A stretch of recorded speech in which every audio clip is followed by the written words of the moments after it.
Hey YouTube, just real quick, this is my BLI GP20 and I just did a video on what I'm doing here. I wanted to show everybody the connector board, and it connects right here to the motherboard or the main board, and then you can separate it from the main board, and that you can remove the shell completely away from the chassis if you gotta do maintenance or whatever.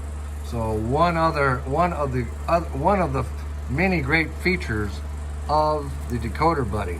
Another thing I like about the Decoder Buddy, as I said before, and I'm not getting paid by Decoder Buddy, or this is not an endorsement, I just really like the Decoder Buddy, but one of the things I really like about it is that you don't do anything with the decoder. You never touch the decoder until you've got everything else dialed in, all your function wires, all your wires, your speaker, your go pack or current keeper, whatever.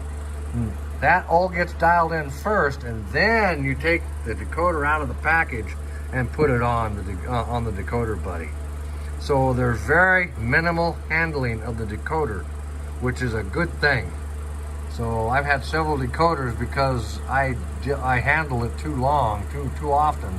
Not a 21 pin, but some of the other decoders that are made by some of the manufacturers, and they went bad because I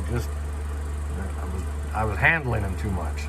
Okay, I just wanted to show that to everybody. Thanks for watching. Bye now.